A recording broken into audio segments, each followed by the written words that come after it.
Marvin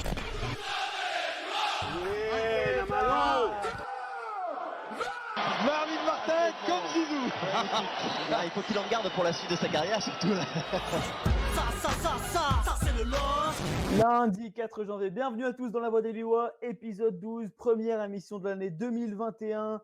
Et comme le veut la coutume, je me joins à toute l'équipe du Petit Lillois pour vous souhaiter une excellente année, meilleure que 2020 bien sûr, on l'espère, hein, et puis remplie de victoires du LOSC bien sûr. Pour m'accompagner, comme à chaque émission, chaque premier lundi du mois, mes trois chroniqueurs. Rémi, pour commencer, comment vas-tu ? Salut Tristan, ça va très bien. Bonne année à tous et salut à tous nos auditeurs. Félix est également là. Salut Félix. Salut toute l'équipe, bonne année à tous les auditeurs. Et enfin Clément, salut à toi. Salut Tristan, meilleurs vœux à tous. Oui, meilleurs vœux messieurs pour démarrer. Déjà, est-ce que les fêtes ont été bonnes ? Très très bonne, très très bonne. Ouais. J'ai très bien mangé perso. Exactement, Ouais, on s'est adapté. Bon, il va être temps pour le régime, là, un peu pour tout le monde. Un coucou à Pierre qui assure d'une main de maître la technique de l'émission ce soir, comme à chaque fois.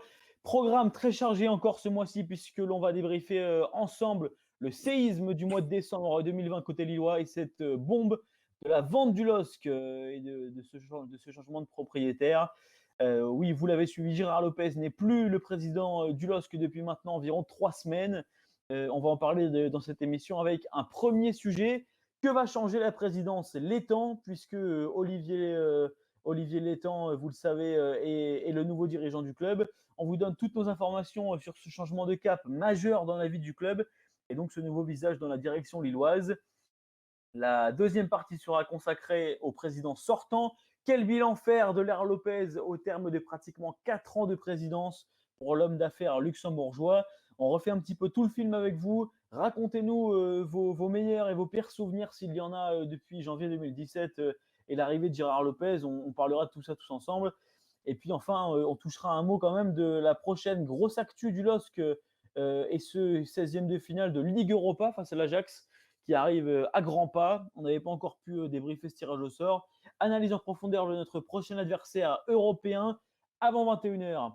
Comme à chaque fois, je vous encourage à venir participer à l'émission avec nous, à nos côtés, soit en réagissant dans le chat Twitch sur la droite de votre écran. Je lis tous vos messages comme à chaque fois, ou soit en rejoignant notre salon Discord. Le lien vous a été mis dans le chat. Vous cliquez sur le lien et puis ensuite sur salle d'attente. Et Pierre s'occupe de vous au standard. Je vous glisse simplement encore tous nos remerciements pour le succès grandissant de cette émission, puisque le dernier podcast a été vraiment un gros record en termes de vues et d'écoute sur toutes nos plateformes. On rappelle que tout est à retrouver sur YouTube, Spotify, Deezer. Donc voilà, le dernier podcast a vraiment bien marché. L'émission continue de grandir. Donc merci à vous pour ça. On va essayer de continuer.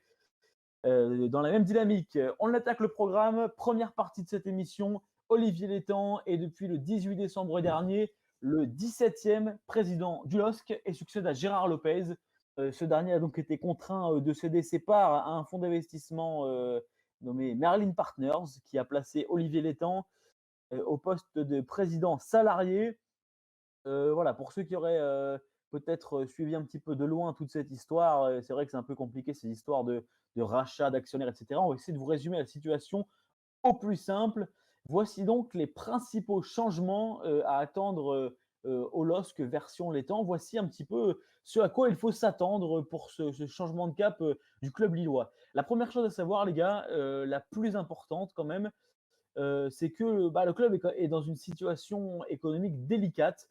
Ça, c'est vrai qu'on ne l'avait pas vu venir. Hein. C'était un petit peu sous-marin dans les derniers mois de l'ère Lopez. On ne savait pas que c'était aussi mal embarqué.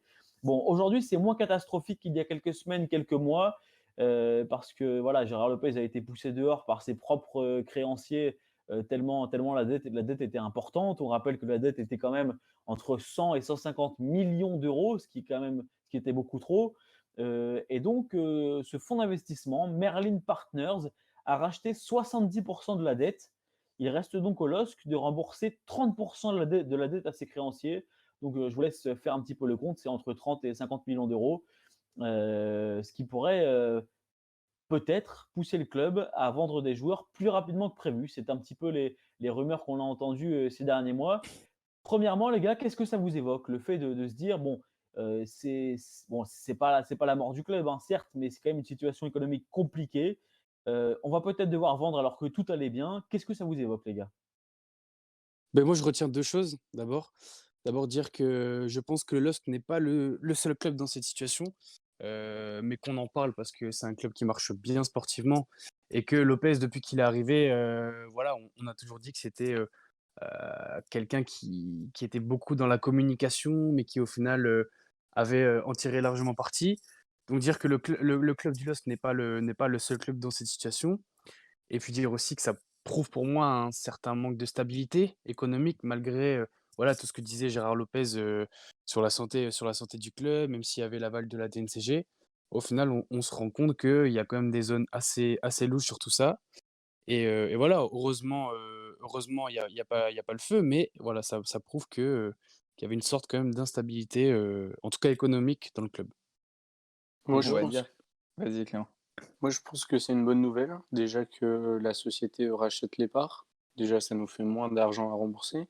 Et il y a un truc, moi, que je comprends pas, c'est que avec cette dette, comment on a pu réaliser un mercato où on a vendu que 2 joueurs importants, Osimhen et Gabriel, et comment on a pu recruter Jonathan David plus de 25 millions avec Sven Botman et d'autres investissements. Je comprends pas comment la DNCG a pu nous laisser faire ça. Ah, c'est vrai, t'as raison, qu'il y a quelque chose de bizarre là-dedans. Après, c'est vrai que cette dette, elle est quand même assez énorme. Si je me souviens bien, au final, ça n'a pas changé entre quand Lopez est arrivé et quand il est parti. On était déjà à 150 millions de dettes, je pense, quand il est arrivé, Gérard Lopez. Donc, il n'a rien changé sur le côté économique, sur la dette en tout cas. Heu, Maintenant, ce qui fait plaisir, c'est que le changement s'est fait quand même assez rapidement. On a quand même réussi à trouver un créancier assez rapidement. Ça veut dire qu'on croit quand même au projet lillois, au projet sportif. Donc ça, c'est quand même assez cool, je pense, de se faire acheter assez facilement et par Alors, quelqu'un comme Olivier Létang Alors, aussi.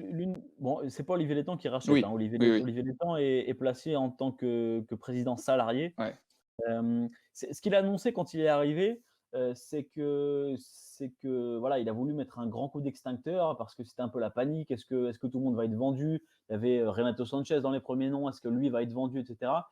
Létang a quand même tenu à rassurer tout le monde et a annoncé tout de suite, très tôt, que ce sont ses mots, hein, il y aura pas de grande braderie cet hiver. Donc, a priori, voilà, il prévoit vraiment de conserver la stabilité et l'équilibre de cette super saison du LOSC en vendant. Bon, il y aura peut-être des ventes au mercato d'hiver, bien sûr. mais je veux dire, il y en a à chaque mercato. C'est pas non plus grave qu'il y ait des ventes. Mais voilà, ce ne sera pas la braderie. Il va pas vendre les meubles.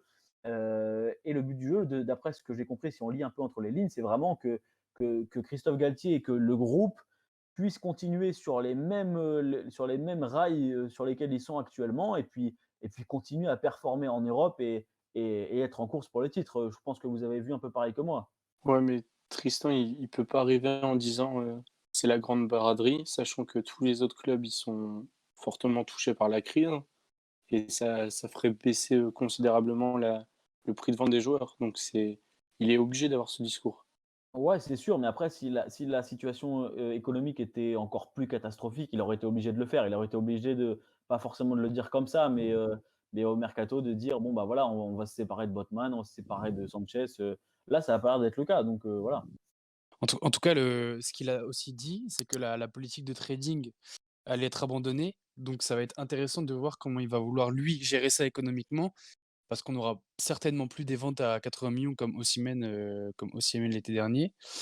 Donc voilà, moi, c'est plus ça qui m'interpelle. Comment il va gérer ça? Parce que on avait quand même des joueurs à fort potentiel. Bien sûr, ils partiront au même prix, mais est-ce qu'on va racheter encore des jeunes à fort potentiel par la suite? C'est un peu la stratégie de recrutement sportif qui, moi, me pose question pour le moment, même si je vois peut-être un peu à trop long terme pour l'instant, mais comment lui va vouloir, manager ça? Pour moi, c'est une vraie question.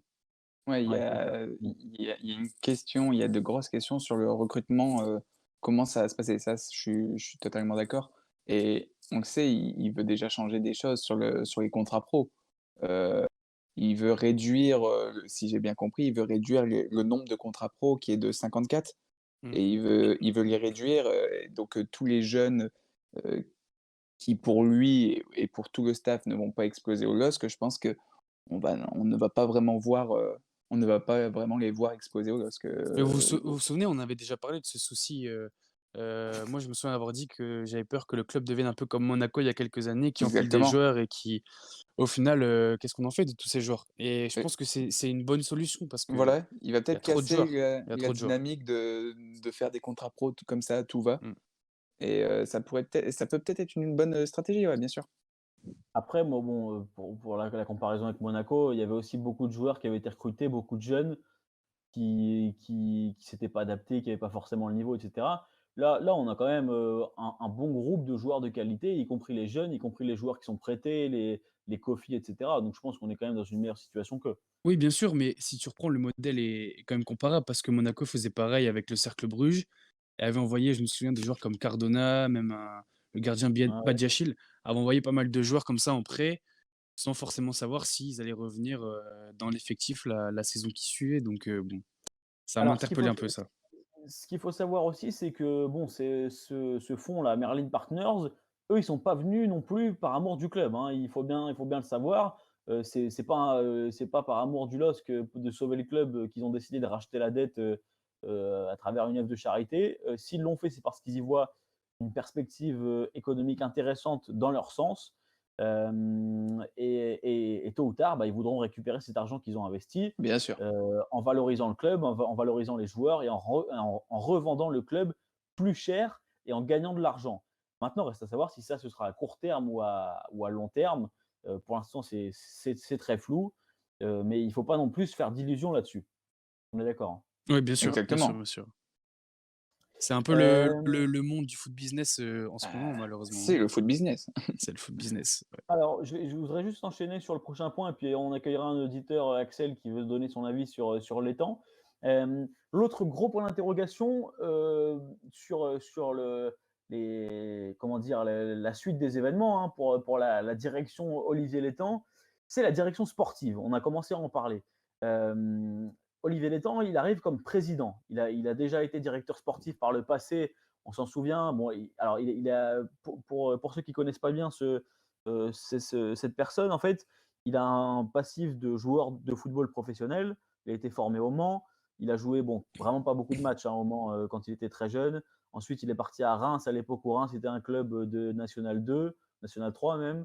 Et à partir de là, sa carrière, elle s'est très vite arrêtée parce qu'il a compris qu'il était meilleur dans les chiffres et dans la comptabilité que sur le terrain. Et donc, il est très vite devenu dirigeant du Stade de Reims, ce qui lui a permis d'accéder ensuite à un poste de dirigeant du PSG. Et au départ de Leonardo, vous vous souvenez, le premier départ de Mmh, Leonardo il y a Bien 5-6 sûr. ans, Olivier Létang est devenu directeur sportif du Paris Saint-Germain. Euh, il faut quand même rappeler que ce n'est pas la meilleure période de l'histoire QSI du PSG. C'est la période avec les recrutements de Krikoviak, Ben Arfa, Ressé, etc. Stambouli. Ouais, voilà, tous ces garçons-là. Donc voilà, il s'est plus démarqué en tant que dirigeant, disons, dans la partie administrative et financière. Et d'ailleurs, c'est ce qu'il a fait par la suite en allant au Stade Rennais. Donc, c'est sa dernière expérience de président. Et là, ça a été quand même une belle réussite, hein, on peut le dire. Il a vraiment professionnalisé le club et lui a fait perdre cette image de loser qu'il pouvait avoir, et a amené même le club en Ligue des Champions. Une Coupe Donc de voilà, France? ouais, c'est ça en plus, la Coupe de France. Donc c'est un bon dirigeant, mais c'est pas quelqu'un qui s'est démarqué en tant que directeur sportif. Donc il va devoir s'entourer, hem, surtout qu'il passe après quelqu'un, qui s'appelle, Luis Campos, qui est l'un des meilleurs au monde.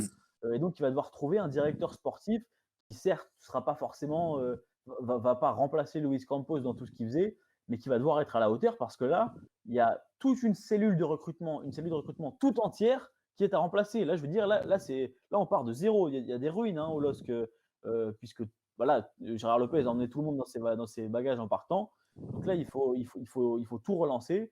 Et en l'occurrence, on peut s'attendre plutôt à un modèle de recrutement plus classique, plus Ligue 1, plus proche de ce que, je sais pas, de ce qu'a fait Jean-Michel Van Damme à l'époque par rapport à Luis Campos. Bon, en tout cas, vous, l'après Campos, comment est-ce que vous le voyez? Je pense pas qu'on va retrouver des recrutements au Brésil, par exemple, comme tu disais. Mhm. On va un Gabriel, un Araujo et tout ça, on ira plus chercher des joueurs comme ça et des paris qui sont c'est quasiment des paris. On va peut-être aller chercher plus des joueurs qui ont fait quelques preuves en Ligue 1 et qui ont à exploser un peu comme Pépé. Je pense que ça va plus être des joueurs, Ouais. bon, ça va pas être des PP à chaque fois, hein, bien sûr, mais je pense que ça sera plus de ce type-là de recrutement. Après, je ne demande qu'à voir, hein. On a une belle équipe, on a un beau staff sur le terrain. Je pense que Galtier, il va rester, enfin, le temps qu'il sera là, il va toujours donner son mot quand même pour le recrutement. Donc, je m'inquiète pas trop sur ça. Je demande à voir. Les autres, ça vous angoisse ou pas le fait qu'on revienne peut-être à un modèle de direction sportive plus Ligue 1, quoi, plus tradi comme on l'était avant, alors que là, bah, c'était un peu le rêve hein, à ce niveau-là depuis 4 ans. Je sais pas si c'est angoissant, mais j'ai l'impression que ça augure une marge de manœuvre qui sera quand même beaucoup plus réduite, parce que voilà, un recrutement type Ligue 1, voilà, il y a des bons joueurs en Ligue 1, il y a des bons talents, mais c'est pas un travail, de longue haleine, de scouting où, voilà, il y a des scouts qui vont voir les joueurs plusieurs fois dans l'année, sur des matchs différents, sur des gros matchs, sur des petits matchs. Donc c'est sûr que c'est un travail différent, peut-être un travail de recherche qui sera moins important. Donc pour moi, c'est une marge de manœuvre qui est plus réduite, c'est peut-être un petit peu plus dangereux. Mais voilà, comme tu le dis souvent Tristan, avant Campos, LOSC existait déjà et avait déjà performé. Donc je pense que la marge de manœuvre est plus réduite, mais je pense qu'on aura aussi des bons professionnels, dans cette cellule de recrutement. Moi, On va ça m'in accueillir ouais, vas-y, vas-y Clément, vas-y, on je accueille finis. Axel ensuite. Moi, ça m'inquiète pas pour tout de suite parce qu'on a un effectif, fourni et où tous les postes sont doublés. Mais ça m'inquiète plus dans le futur où Lille se démarquait, on va dire, des autres recrutements, des autres clubs en France. On avait un peu un modèle, sportif étranger qui sortait de l'ordinaire et maintenant on l'a plus. Ouais, c'est ça, retour, comme je disais, hein, au bon vieux temps, à la politique sportive, ancienne. On va accueillir, notre auditeur qui est là présent ce soir, qui s'appelle, Axel, qui est présent avec nous dans la Voix des Lillois. Salut Axel, Salut la team, salut, comment vous allez? Bonne comment année. Salut, vas-tu? salut. Bonne année à toi. Salut. Euh, Je disais bonne année Axel. ouais, merci à vous aussi. Bon, tu voulais réagir sur Olivier Létang, qu'est-ce que tu penses là de son arrivée? Bah, je pense que bon, financièrement, ça va faire du bien. Faut l'admettre. Si Ouais. je suis supporter du LOSC, moi, ce que je veux, c'est voir mon club perdurer dans le temps. Mais en Ligue 1, je vois, si on doit passer des années de crise, parce que c'est la crise du Covid, je préfère qu'on vende des bons joueurs, mais qu'on garde une certaine assise, qu'on vende pas forcément les bons joueurs. Certes, si t'as une offre de 80 patates, tu le vends aux joueurs, oui, forcément, comme tout club en Ligue 1, à part au PSG. Mais si tu, il faut garder une certaine, il faut garder une certaine assise. Et puis surtout, derrière, le travail de Campos, c'est qu'il a laissé une grande génération derrière. Il a laissé une grande génération derrière avec des Nias, des Kogolan, des Ouattara. Il y a des bons joueurs en réserve. Je suis sûr que Galtier saura les faire progresser. Donc, tu n'auras peut-être pas forcément besoin de recruter. Tu as tes bons jeunes derrière qui vont te faire monter. La seule chose dont j'ai peur, c'est du côté financier, c'est que tu as Merlin Partenaire qui arrive et bon, bah, on va vendre tout ça. On va, on va, on va récupérer un peu d'argent le temps que le français ne s'est pas encore cassé la gueule avec Mediapro, même s'il est en train.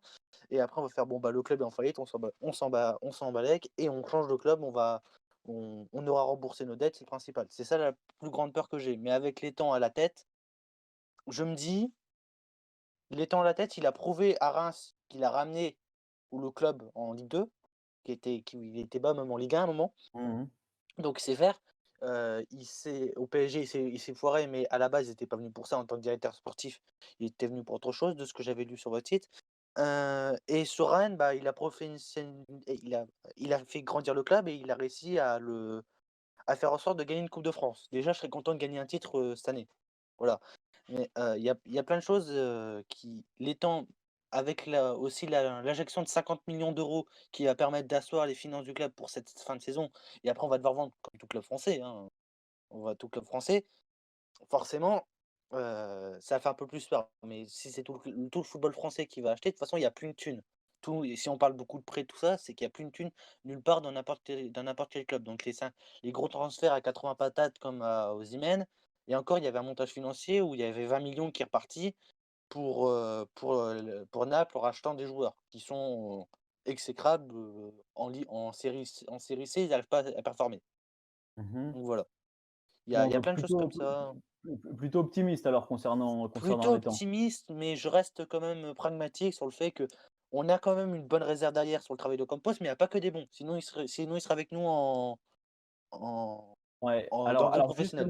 justement à ce sujet, j'en viens à mon dernier point concernant les temps parce qu'il a dit une chose, importante en conférence de presse, c'est que alors et en conférence de presse et aussi quand il a rencontré les supporters d'ailleurs, parce que j'imagine que c'est une question qui est venue des supporters, il a dit qu'il prévoyait de s'appuyer sur la formation et notamment sur le bassin régional. Parce que ça, du coup, tu disais que toi, tu es plutôt confiant sur les joueurs qui sont en réserve et cetera et qui sont là et qui ont été, comment dire? Qui ont grandi Quand on dans le ce regarde LOSC de Lucas Campos. Chevalier, Ouais, ouais, ouais. qui vient de Calais et que Cheikhnias qui vient de pas très loin non plus, Wascal je crois. Quand on a été champion quand on a fait le doublé, on avait Hazard, Cabaye, Debuchy, Debuchy. c'est des joueurs de la région. Mmh, Mais au c'est ça. final, c'est Donc c'est des joueurs qui ont très peu joué, hein, depuis que Galtier est là. C'est des jeunes, oui, mais il les a après pas fait jouer beaucoup. au LOS, tu pris les meilleurs joueurs aux 4 coins du monde, donc forcément tu prends les meilleurs, et c'était peut-être pas forcément les meilleurs, mais si tu les fais progresser, tu peux les faire devenir meilleurs encore. Donc c'est pour ça C'est que je me ça. dis, tu un grand bassin, par exemple, j'ai vu, vous avez fait une interview de Saad Gouzoul, il a fait des super performances, tout ça, Ouais, il se mais blesse plus en ce moment pour depuis qu'il est en pour moi, il y a Belgique. pour moi, il y a pour moi, il y a un vrai gap quand même entre le fait que ce sont des joueurs qui jouent, par exemple, à Moucron, qui jouent avec la CFA ou qui jouent à Boavista et le niveau du LOSC. Pour moi, ça va pas être quelque chose de facile, Oui, de les faire éclater comme ça au plus haut niveau, ça va pas se faire en claquant des doigts. Donc pour moi, il y a déjà un vrai changement de politique, mais aussi sur le terrain. Pour moi, Galtier, il va pas lancer des jeunes comme ça, parce qu'on va moins recruter. Pour moi, ça va se faire avec du temps et c'est pour ça que ce sera pas quelque chose de facile non plus, hein. Ça va être un vrai changement ça aussi.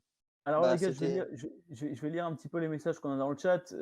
Flo de Lille qui nous dit, «La question que je me pose, quel sera le budget de Lille? Pourra-t-on dans le futur être capable de mettre 20 millions sur un joueur?» Il y a encore beaucoup de points d'interrogation pour l'avenir du LOSC. Sans Campos, impossible de convaincre des Sanchez ou des Bourak. À court terme, ce sera du 10 millions sur des joueurs de Ligue 1 grand max au niveau des achats.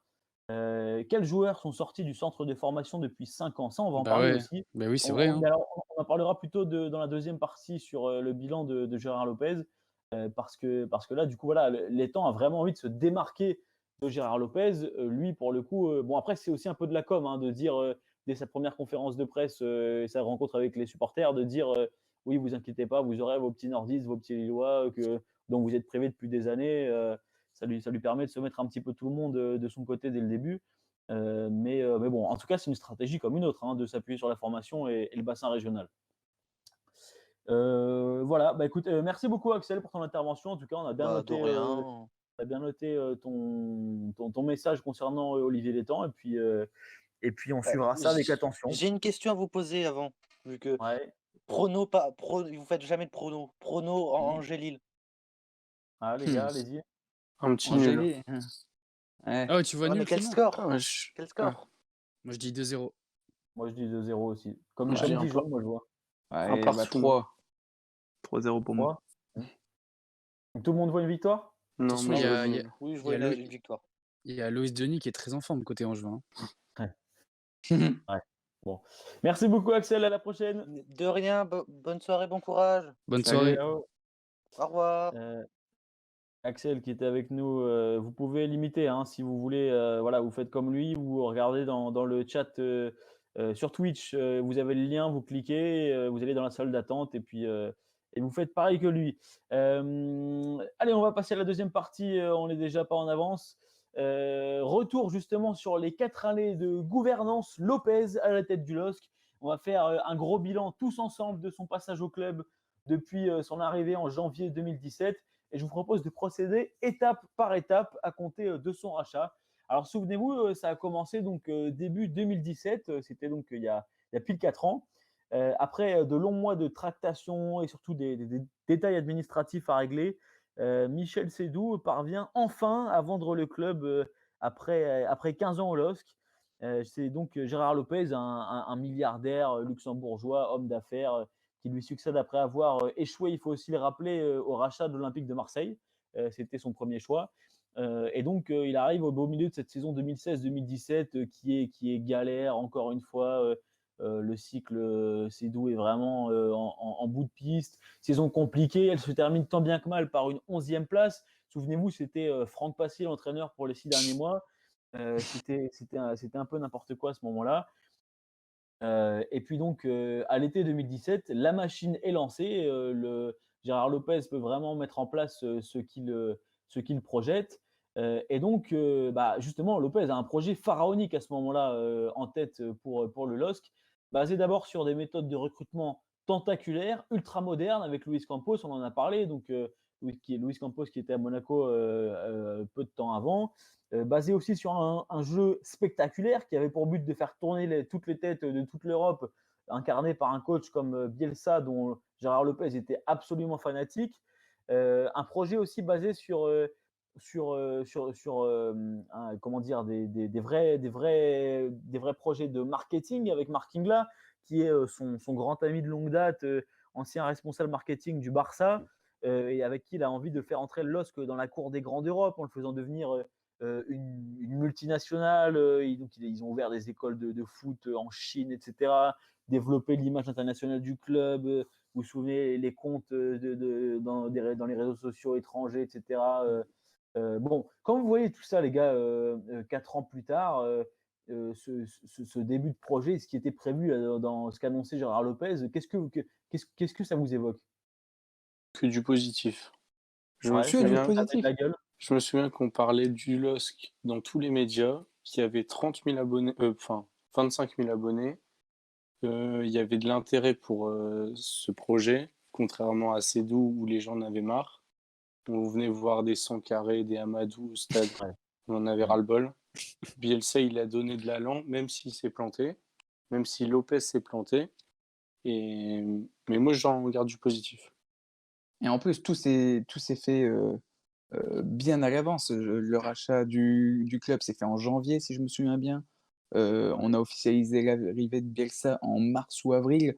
Donc on avait tout le temps de cogiter, d'attendre vraiment le LOSC. Enfin, vraiment. Bielsa, il supervisait déjà des joueurs, déjà très tôt, quoi. Hein, Ouais, on se voilà, c'est ça. souvient. Et Et puis, l'officialisation de son arrivée était arrivée en mars. Hein, c'était vraiment en mars. Et ouais, pour c'est la ça. saison d'après, quoi. Pour la Ouais, c'est ça. Et saison puis, d'août. je me souviens qu'il avait même convoqué les joueurs pour la reprise au mois de juin. C'était le Exactement. premier. Ouais, c'était vraiment le début du projet, quoi. Exactement. Et donc, du coup, que ce soit même les joueurs, je pense qu'ils étaient vraiment chauds, chauds, chauds. Les supporters, comme tu le disais, Clément, je pense que c'est l'année où il y a eu le plus d'abonnés quasiment. Ouais. Enfin, très, très, très rapidement. Donc, c'était vraiment. On est passé du très, très haut avec énormément d'ambition à un niveau de jeu assez catastrophique. Bon, alors, malgré toutes ces ambitions et ce projet qui avait, on le dit quand même, beaucoup de gueule, la première saison, elle est catastrophique. D'ailleurs, c'est la pire du club au XXIe siècle. C'est l'une des pires saisons de l'histoire du LOSC en première division, même s'il n'y a pas eu de descente au bout. Et donc, Marcelo Bielsa échoue dans tout ce qu'il entreprend dès le début, malgré bon, ce premier match contre Nantes 3-0 où on a tous espéré, mais au final, On ça y a n'a tous jamais cru. pris. On y a tous Ça cru, n'a- surtout. On s'est Ouais, dit que ouais, c'était parti. on y a cru après ce match, mais au final, après, ça n'a jamais pris.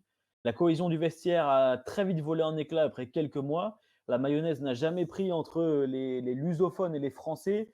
Et Bielsa s'est d'ailleurs attiré ses premières critiques très tôt dans l'affaire du Loft, on s'en souvient. Je vous le rappelle, c'était ce groupe d'une dizaine de joueurs indésirables que Bielsa avait mis à la cave, interdit d'entraînement avec le groupe, interdit même de se garer sur le parking des pros et d'avoir toute interaction avec les joueurs. Donc dans le loft, je vous rappelle, il y avait bon, des joueurs qui étaient certes plus haut niveau, pas du tout au niveau même, comme Talot, il y avait Nangis, il y avait Botéac, Palmieri.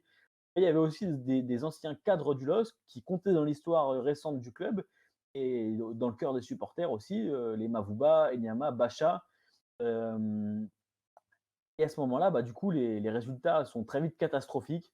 Et c'est le LOSC est tout en bas du classement. Et donc Bielsa est renvoyé au mois de novembre. C'est vraiment le premier gros échec pour le LOSC de Gérard Lopez. Là, messieurs, je pense qu'on a tous été un peu dans le même bateau et on a tous vite déchanté, hein. Ouais, je pense que là, c'était vraiment un début de cauchemar, même si on pouvait pas prévoir que cette saison allait être interminable jusqu'au bout. Ouais, vraiment, puis c'était surtout, voilà, on sentait qu'on n'y arrivait pas. Dans le jeu, c'était vraiment, il y avait peut-être des intentions par moment, mais au final, mentalement, c'était pas possible et on sentait des joueurs qui étaient paniqués sur le terrain. Après, avec l'arrivée de Galtier, on s'est dit que voilà, ça allait repartir. Puis au final non. Donc ouais, moi j'ai de très, très mauvais souvenirs voilà, de matchs où l'équipe n'existait pas sur le terrain et les peu de fois où elle existait, ben, au final, elle se faisait reprendre, en fin de match ou alors elle tenait pas le score. Enfin voilà, plein Ou de Ouais, par c'est des ça. plein de mauvais erreurs souvenirs. Ouais, individuelles. Aussi, dans ce ouais. genre de match, je vois, il y a Flo de Lille là, qui nous dit par exemple le match à Strasbourg, on a dû mettre deux gardiens dans les buts, où on perd 3-0 contre un promu, etc. Au final, c'est C'était la, un petit peu ce genre de déboire. c'est la première défaite de Bielsa à Strasbourg, mais elle est significative au final. Ouais. Elle est significative de la saison qui nous attendait. Et il y a un avec, truc aussi. Pour Il y a moi, un les truc. la plus significative, c'est Guingamp c'est quand même. Guingamp aussi, ouais. Ouais, c'est Ouais, Guingamp. alors on va y venir, on va y venir. Mais alors tu parlais, Rémi, donc de l'arrivée de Christophe Galtier, donc qui a donc été annoncé au mercato d'hiver, hein, au mois de janvier 2018. Et alors lorsque Christophe Galtier arrive, le chantier est immense. D'ailleurs, finalement, la saison cataclysmique, elle se poursuit. Galtier, tant bien que mal, bah, il fait tout ce qu'il peut, mais il n'arrive pas à redresser le navire complètement. Et puis Lille se bat pour le maintien toute l'année finalement. Et alors en mars, un événement se produit. Les supporters sont complètement à bout, complètement dépassés par la gravité de la situation. Ils comprennent bien que Lille va se battre pour le maintien jusqu'au bout et fonce même tout droit vers la Ligue 2, puisqu'on rappelle aussi qu'il y a des déboires économiques avec cette interdiction de recrutement à l'hiver. La seule possibilité qu'on a, c'est casser le prêt de Lebo Motiba à Valenciennes et le ramener à Lille. Donc c'est quand même vachement léger pour un club qui doit absolument se renforcer. Et donc, il y a ce match, nouveau match nul décevant au mois de mars contre Montpellier. Et au coup de sifflet final, on s'en souvient, quelques dizaines de personnes venues du COP descendent sur la pelouse pour invectiver les joueurs. Et là, la scène fait vraiment le tour des médias, c'est la catastrophe. Et le LOSC plonge encore plus dans la crise. À ce moment-là, Gérard Lopez est contraint de porter plainte contre ses supporters, dont certains, on le sait, des leaders très connus des DVE. Et là, il se met complètement et définitivement à dos une grande partie de son public. C'est le chaos total dans tout le club. Bon, il y a ce maintien qui arrive à l'arrache à Toulouse en toute fin d'année. Tout ça, les gars, c'est quand même des souvenirs très très noirs, hein, dans l'histoire du club qui traduisent finalement un vrai souci de gestion de la part de Lopez dès la première année. Une rétrogradation administrative également, non? Si je me trompe Aussi, pas. ouais. Ouais. Mhm. Il y avait aussi le discours de Benzia devant les supporters qui se fait insulter, qui reste. Ouais, voilà, il y a tout ça. Il y a les sorties en boîte, C'est vraiment un les enchaînement, quoi. Un supporters qui enchaînement attendent à l'aéroport. de mauvaises nouvelles, quoi. C'était mauvaise nouvelle sur mauvaise nouvelle et on n'en voyait pas le bout de cette saison quasiment. Ouais. Et on se disait, moi je me souviens très bien, moi le premier, hein, je me disais, il est en train de couler le club, quoi. Vraiment, il est en train de Exactement. tuer le LOSC. Mais c'est Il clair. Comment se relever? va venir un an, on croyait qu'avec Bielsa et tout, ce serait la folie, et ce mec arrive de nulle part et il va juste tuer notre club en un an, quoi.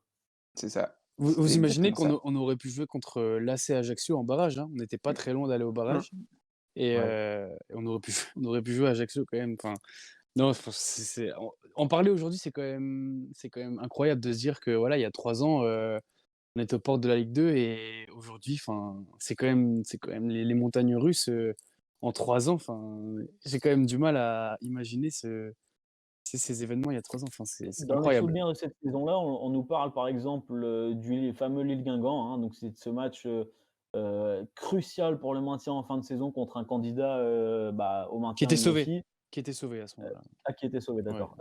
Et donc on gagne 2-0 et à la 90e, on gagne toujours, on mène par 2 buts et puis on finit par faire 2 partout avec des erreurs individuelles énormes. Enfin vraiment une équipe qui était mais traumatisée par la saison qu'elle était en train de vivre. Tiens, je vois aussi Schizophile là, qui nous rappelle, la fameuse barrière à Amiens parce que ça bon, Exactement. ça c'est pas de la faute de Gérard Lopez, hein, mais ni de Bielsa ni de personne, mais ça contribue aussi, Alors qu'on gagnait. l'accident du stade de la Licorne, qui contribue à ce que ce soit vraiment une saison, noire quoi, Ouais, comme il dit Clément, c'était des points qu'on aurait pu avoir, hein. en plus, ouais et un match annulé qu'on a finalement perdu 3-0. Ouais. Ouais, saison vraiment très, très compliquée. Hem Je vais essayer d'accélérer un petit peu dans la chronologie des événements. Et à l'été 2018 donc, grâce à un recrutement plus réfléchi, donc avec plus de cadres parce qu'il n'y en avait aucun la saison d'avant, c'était que des jeunes, avec plus de cadres et une meilleure dynamique, le LOSC, crée la surprise la saison suivante en écrasant tout sur son passage. Donc porté, vous le savez, par, les Pépé, Ikoné, Bamba, Thiago Mendes et tous les autres.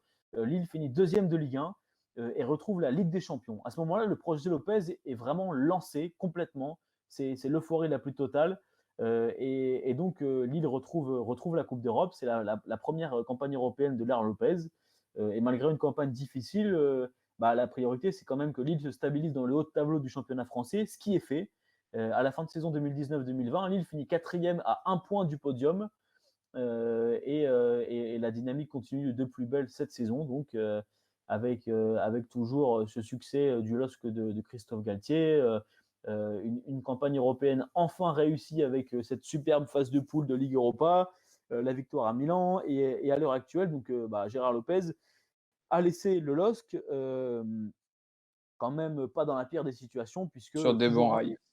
toujours en lice en 16e de finale de la Ligue Europa et puis en course pour le titre en Ligue 1. Messieurs, est-ce que une fois qu'on a fait tout ce bilan là, est-ce que pour vous le bilan est pas plus positif que négatif quand même? Bien sûr que Et si. si. Ouais. Bien sûr que si. Il a fait quoi du coup 3 saisons pleines et une demi-saison.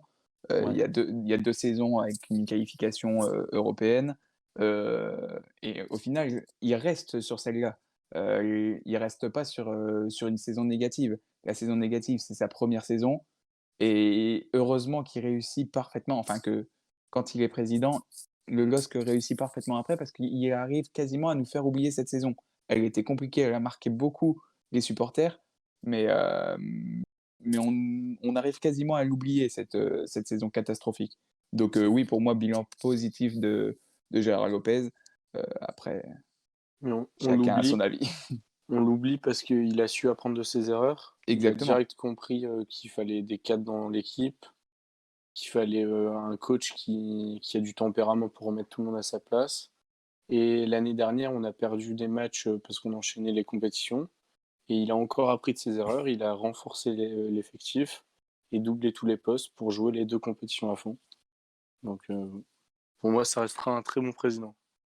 Ouais, Alors, moi je vous rejoins. Ouais, juste pour ouais. dire un petit, je vous rejoins sur ce que vous dites. Et puis moi, ce qui est marquant pour moi, surtout sur ces 2 années, c'est voilà la fierté des supporters sur des gros matchs. On a gagné contre Marseille à domicile alors qu'on avait pu gagner contre Marseille depuis très longtemps à domicile. Gagner contre Paris, forcément avec le score qu'on connaît. Voilà, c'est Le derby. surtout. Qu'est-ce qu'il y a? Le derby aussi. Ouais, le derby, oui, bien sûr, le derby, évidemment.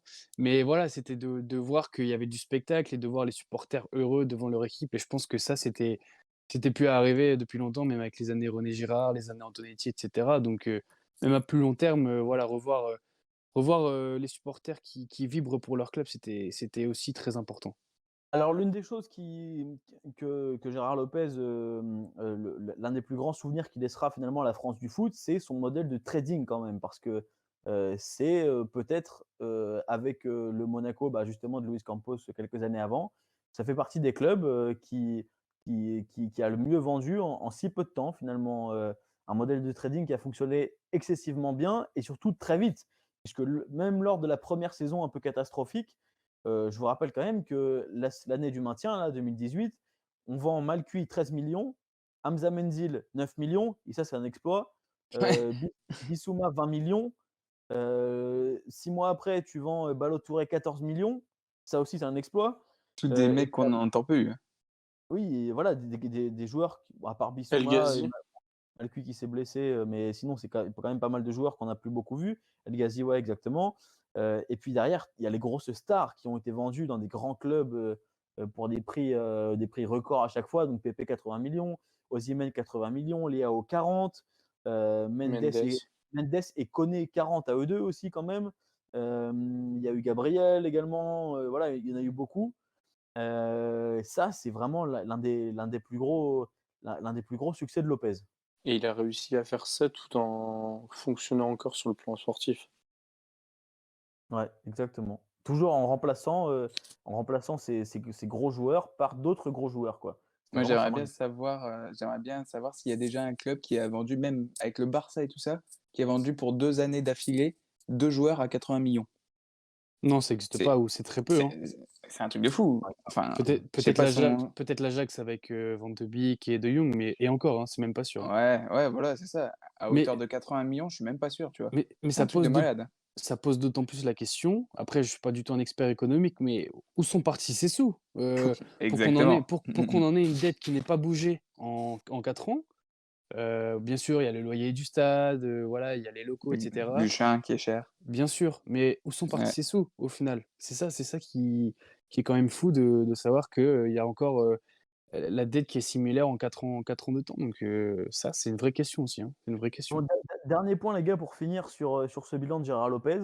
Moi, je voudrais juste attirer votre attention sur une dernière chose, qui pour moi aura été quand même le gros flop de sa politique, c'est la formation.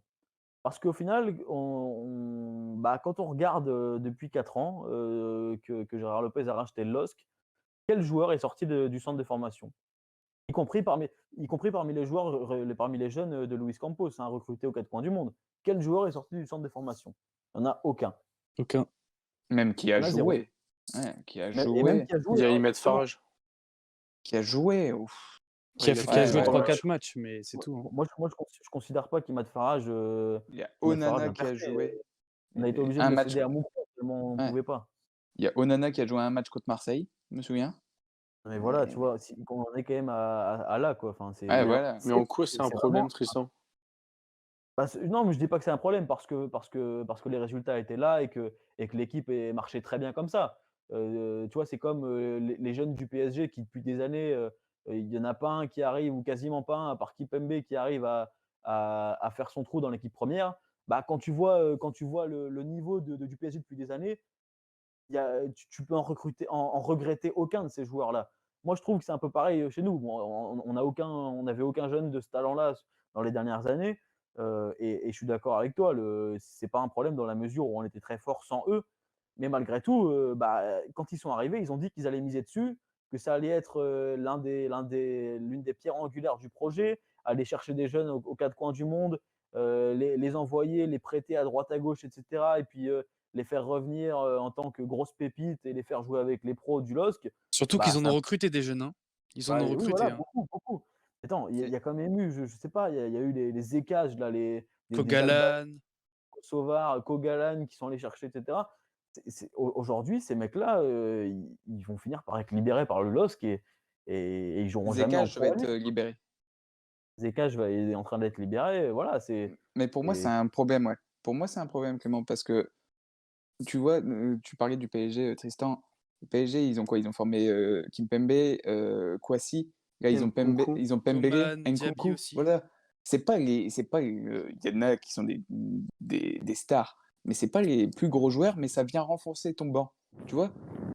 Ça serait pas de l'argent à dépenser pour aller chercher un joueur qui va cirer le banc, mais qui va être efficace. Ouais. Là, si on arrive à sortir des joueurs qui arrivent à renforcer notre banc et à être bons sur quand ils rentrent et à le faire rentrer à tous les matchs, qui accepte son rôle de remplaçant, mais qui est bon à tous les matchs, et ben franchement, ça serait un plus, quoi. Ça serait Et puis, vraiment renflouer vraiment l'effectif et puis je pense que ça pourrait être vraiment bien, quoi. surtout, ce qui a contribué à froisser, bon, enfin, comment dire, bon, voilà, Luis Campos, il s'en foutait de ce que pensaient les supporters, clairement, hein. C'est quelqu'un qui n'était pas là pour faire du sentimental et pour faire dans le romantique. Mais les supporters, ça les a clairement chagrinés que que dans cette politique du LOSC de Lopez, bah, finalement, on est complètement et volontairement délaissé la formation régionale qui est, enfin, je veux dire, c'est la base du romantisme dans le football, c'est de représenter sa ville, son pays, enfin, sa région, etc. Et ça, c'était vraiment un choix de la part de Luis Campos de ne plus aller chercher de joueurs dans le réservoir régional et de favoriser plutôt des mecs qui seraient allés superviser en Europe de l'Est, en Afrique, en Amérique du Sud, etc. Pour Et au pour final, le business, pour sa société d'agents et pour Ouais, les commissions d'agents au final, mais c'est ça le truc. mais ils sont pas là pour faire plaisir aux supporters. En plus, c'est pas vraiment de leur faute s'il y a pas de crack dans la région. Et je trouve que c'est plus un caprice de supporters par rapport au ah doublé. non, mais au final, sa méthode à lui a pas montré qu'elle était meilleure que Ouais. la méthode de formation régionale. Ouais. Donc c'est ça. Par exemple, tiens, je vois le nom qui ressort beaucoup, c'est Alexis Flips, hein, quand même, bon, c'est un joueur, qui a fait toutes les sélections de jeunes, qui était un pur nordiste, qui voulait jouer avec les pros de Lille, qui a même été un peu en Ligue 2, qui a montré qu'il avait, quand même des qualités. Ça, c'est vraiment dommage, hein, ce genre de garçon-là qu'on l'ait pas vu, qu'on l'ait pas vu au haut niveau. Et il Hem y a pas dans tous les gros clubs, mais dans pas mal de clubs, il y a quand même des jeunes du centre de formation qui explosent. Bon, après, les clubs espagnols, ils ont des gros centres, hein.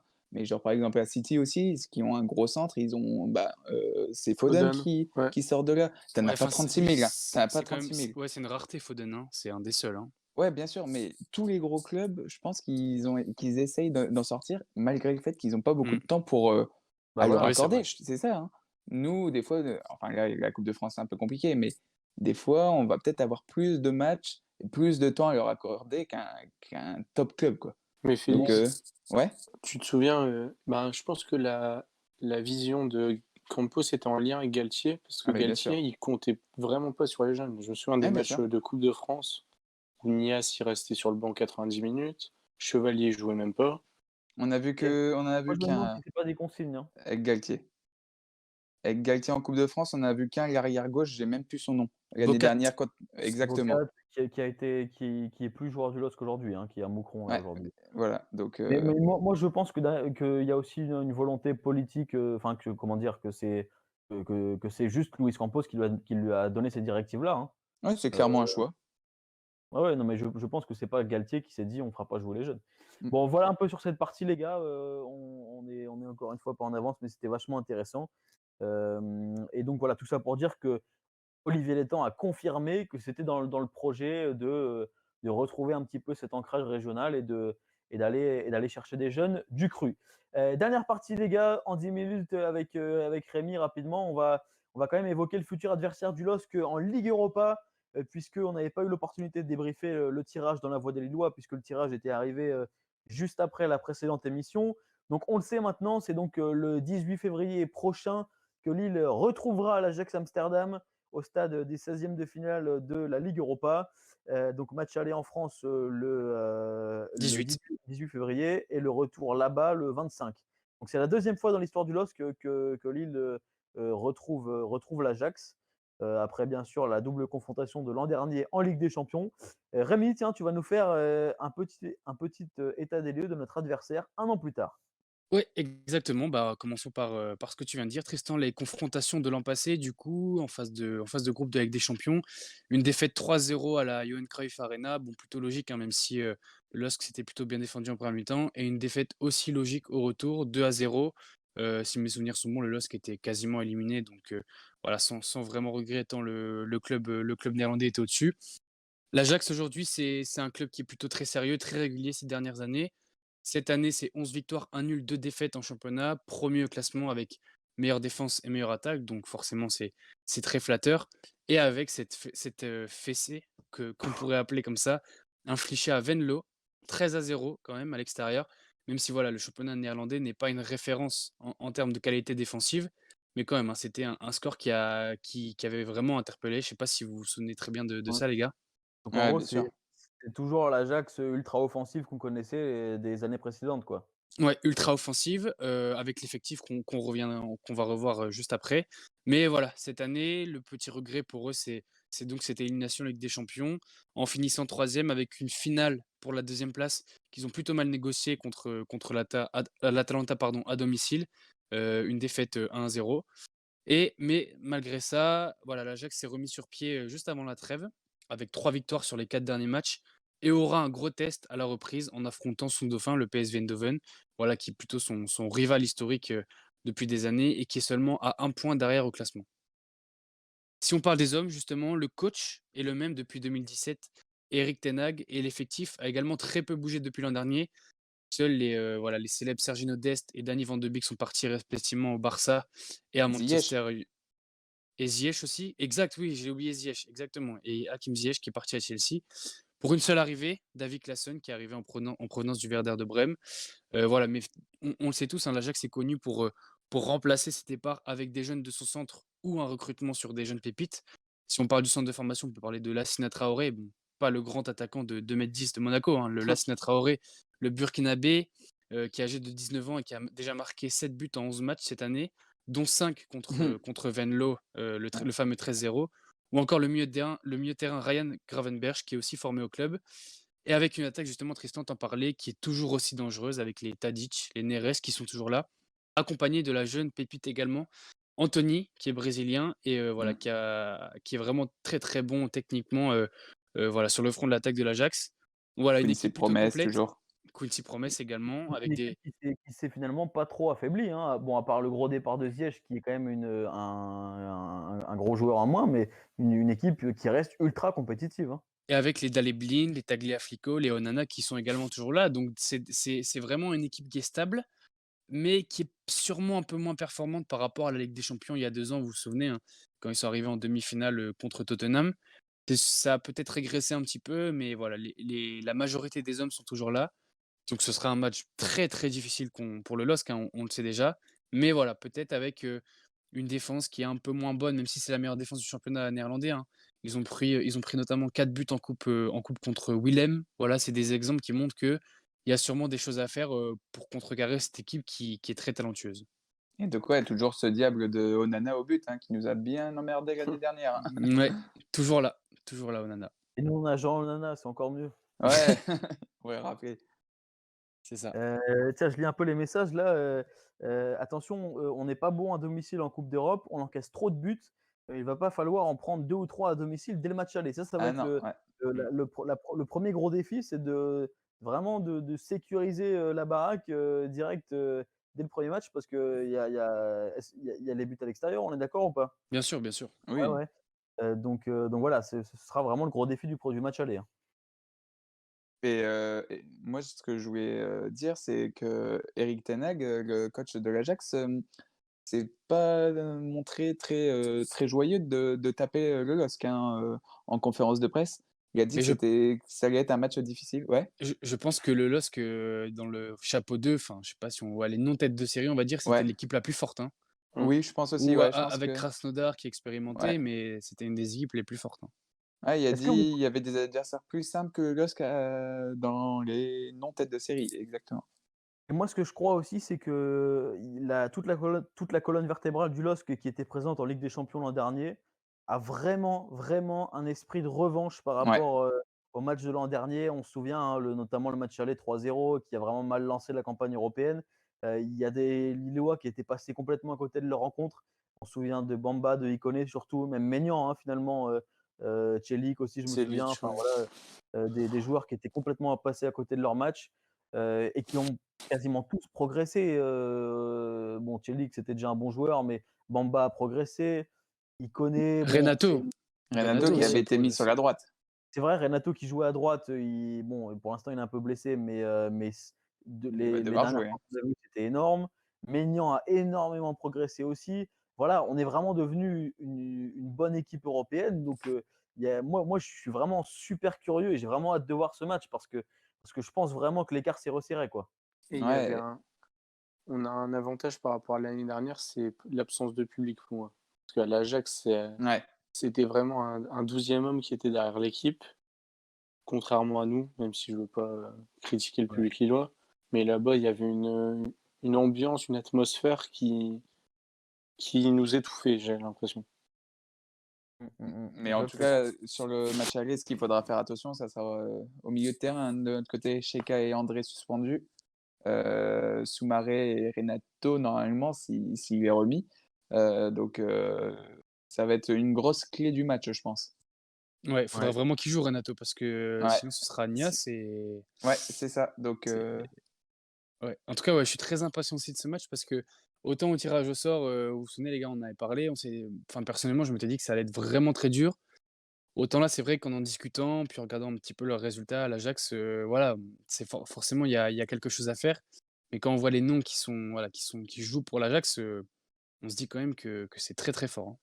Ah, à moi voir dans j'espère. quel état d'esprit ils seront. L'année dernière, comme je te le disais en off, l'année dernière, ils perdent contre Étafé en 16e de finale après être versés en Ligue Ouais, Europa. c'est vrai. À voir dans quel état d'esprit ils seront. Moi, j'espère surtout que Sanchez sera pas vendu, hein, cet hiver. Là, ce serait compliqué, Non. hein. Qui voudrait acheter un joueur blessé Ouais, c'est clair. Hum. Ouais. dans des clubs qui n'ont pas beaucoup d'argent en ce moment? Si ça tombe, on aura même des renforts, hein, cet hiver, qui sait? Qui sait? En prévision de ces beaux matchs européens à venir. Bah, à quel poste? Je sais pas, non, je sais pas, mais bon, à chaque mercato, tu as toujours 1 ou 2 joueurs qui arrivent, donc à voir, hein. Défenseur central pour remplacer Soumaoro, peut-être. Ouais, Ouais, je suis pas peut-être. sûr, je sais pas. Ouais, Bon, ouais. voilà pour ce match, donc ce sera, fin février, hein, donc on aura le temps d'en parler, bien sûr. Voilà, merci Rémi pour toutes ces infos. C'est déjà la fin de cette émission, les gars, la 12e de la Voix des Lillois, donc voilà, encore meilleurs vœux à tous, encore merci d'avoir été, avec nous pendant 1 heure en direct. N'hésitez pas à partager, le podcast qui sera disponible dès demain sur YouTube, Deezer et Spotify, et puis, à exploser tous les compteurs comme la fois dernière. D'ailleurs, abonnez-vous, hein, à notre chaîne YouTube, pour faire monter encore les chiffres. Merci messieurs d'avoir, passé ce moment à mes côtés. Merci Tristan, Merci à merci toi. à Merci. tous. On vous donne rendez-vous dans 1 mois pour une émission événement, l'anniversaire des 1 an de la Voix des Lillois. 1 an déjà, avec donc peut-être beaucoup de surprises, hein, au programme. On va préparer tout ça dans les prochaines semaines. Restez branchés. D'ici là, portez-vous bien, passez un très bon mois de janvier, passez un très bon début d'année 2021. Et allez les LOSC, ciao! Salut.